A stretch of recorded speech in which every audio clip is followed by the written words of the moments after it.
Congress party, Gandhi ji, Ambedkar ji, Nehru ji ने मिलकर देश की जनता के साथ देश को यह संविधान दिया और संविधान में साफ लिखा है कि हिंदुस्तान के सब लोग एक समान हैं।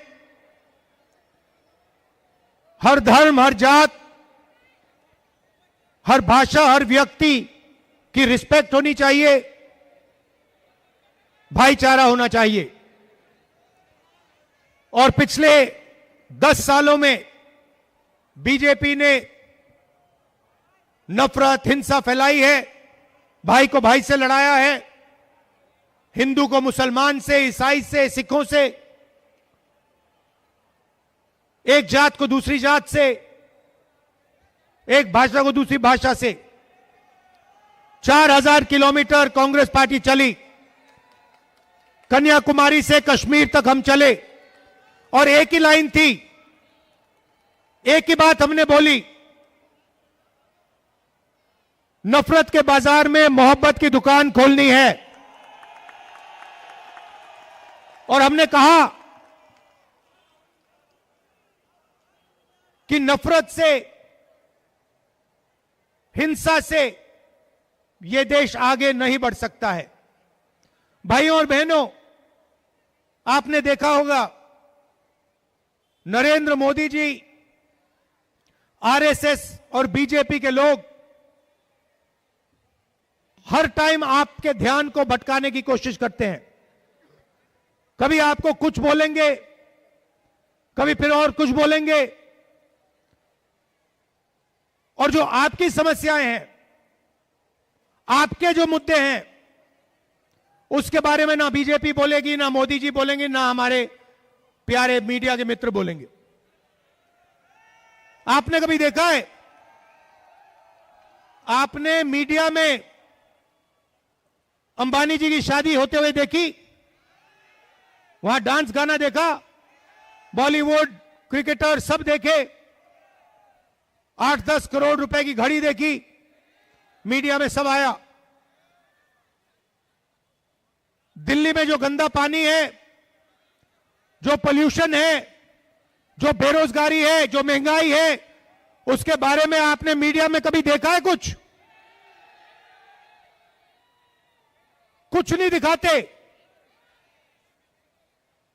लक्ष्य है नफरत फैलाओ,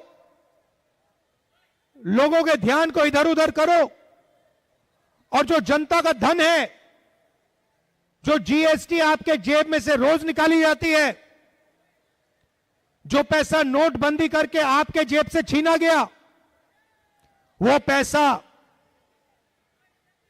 हिंदुस्तान के सबसे बड़े अरबपतियों को पकड़ना है। 16 लाख करोड़ रुपए नरेंद्र मोदी जी ने 25 लोगों का कर्जा माफ किया है।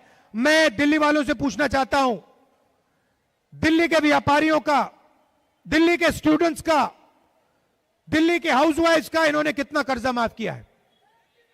1 रुपया आपका कर्जा माफ नहीं किया है। आपके सामने महंगाई, बेरोजगारी, नोटबंदी की, जो पहले इंडस्ट्रीज हुआ करती थी, स्मॉल और मीडियम इंडस्ट्रीज जो थी, दिल्ली में थी, पूरे हिंदुस्तान में थी, जीएसटी ने, नोटबंदी ने उन सबको बंद कर दिया, खत्म कर दिया। आज हालत क्या है? प्राइवेट यूनिवर्सिटीज में, प्राइवेट कॉलेजेस में आप लाखों रुपए देते हो, मजदूरों के बच्चे प्राइवेट यूनिवर्सिटी कॉलेजेस में जाते हैं, प्राइवेट स्कूल्स में जाते हैं, सर्टिफिकेट लेते हैं, कोई इंजीनियर बनता है, कोई डॉक्टर बनता है, और फिर उसके बाद लाखों रुपए देने के बाद, मेहनत के पैसे देने के बाद आपको पता लगता है कि हिंदुस्तान में बेरोजगारी है, इंजीनियरिंग की डिग्री हो कोई मतलब नहीं, मजदूर का काम करना पड़ता है, कुली का काम करना पड़ता है। यह आज हिंदुस्तान की सच्चाई है। और दूसरी तरफ नरेंद्र मोदी मन की बात करते रहते हैं, मन की बात, मन की बात, मन की बात। हम अपनी मन की बात नहीं करने आए हैं, हम आपकी मन की बात सुनने आए हैं। और इसलिए हमने मैनिफेस्टो में आपसे पूछकर, आपसे सुनकर जो आपकी मांगे थी, हमने अपने मैनिफेस्टो में गारंटीज दिलवाई हैं। सीधा महिलाओं के बैंक अकाउंट में हम पैसा डालने जा रहे हैं। गैस सिलेंडर का दाम हम कम करने जा रहे हैं। तो यह लड़ाई विचारधारा की है। और कल परसों मैंने मीटिंग में एक बात बोली कि देखिए, इस देश में 50% पिछड़ा वर्ग है, कम से कम 50% पिछड़ा वर्ग है, 15% दलितों की आबादी है, 15% माइनॉरिटी है, मुसलमान, क्रिश्चियन, सिख, ईसाई, 8% आदिवासी है। अगर आप सबको जोड़ दो 90% इन लोगों की आबादी है। मगर आप हिंदुस्तान की कॉर्पोरेट इंडिया को देखो, प्राइवेट यूनिवर्सिटीज, कॉलेजेस को देखो, मीडिया को देखो, जुडिशरी को देखो, 90% में से आपको इन संस्थाओं में, इन इंस्टीट्यूशन में एक व्यक्ति नहीं मिलेगा। आपको रिप्रेजेंटेशन मिल गई, मगर आपको भागीदारी आज तक नहीं मिली है। यह सच्चाई है। बजट का पैसा आप देते हो, जीएसटी का पैसा हिंदुस्तान के गरीब लोग देते हैं। 50% पिछड़ा वर्ग है, 15% दलित, 15% माइनॉरिटी, 8% आदिवासी, 90% आबादी आपकी है। जितनी जीएसटी आप देते हो उतनी जीएसटी अदानी अंबानी देते हैं। अगर हिंदुस्तान का सबसे गरीब व्यक्ति एक शर्ट खरीदे तो उस शर्ट के लिए जितना पैसा वो सबसे गरीब व्यक्ति देगा उतनी ही जीएसटी अदानी अंबानी देंगे।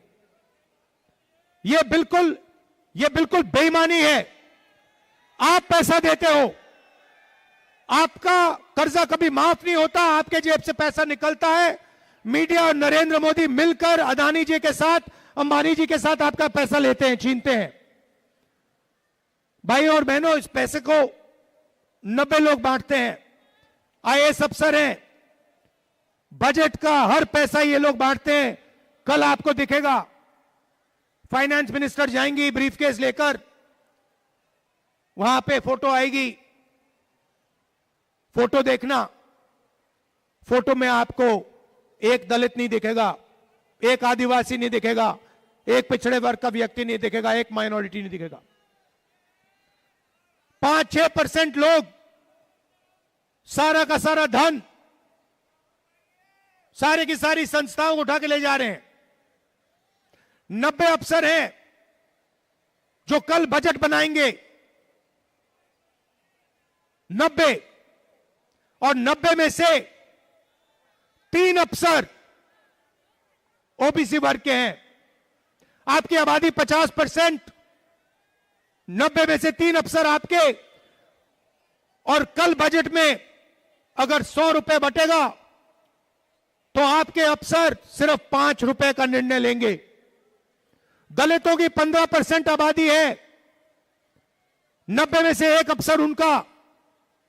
अगर कल बजट में 100 रुपए बटेंगे तो दलित अफसर 1 रुपए का निर्णय लेगा। आदिवासी 8%, उनकी भागीदारी 100 रुपए में से 10 पैसे। दलितों 15% आबादी, भागीदारी 1%। पिछड़ा वर्ग 50% आबादी, भागीदारी 5%। सबको मिला लो 6%, 6 रुपए 10 पैसे 100 में से आपके। कॉर्पोरेट इंडिया को देखो, सबसे बड़ी कंपनी की लिस्ट देखो, उनके मालिकों के नाम निकालो। वहां पे आपको एक दलित, एक आदिवासी, एक पिछड़ा, एक माइनॉरिटी नहीं मिलेगा। यह हिंदुस्तान की सच्चाई है। इसीलिए मैंने पार्लियामेंट में कहा, कांग्रेस पार्टी के नेताओं ने कहा, हम जाति जनगणना करेंगे और देश के दलितों को, आदिवासियों को, पिछड़ों को, माइनॉरिटीज को दिखा देंगे उनकी आबादी कितनी है, उनकी भागीदारी कितनी है। दूध का दूध, पानी का पानी कर देंगे।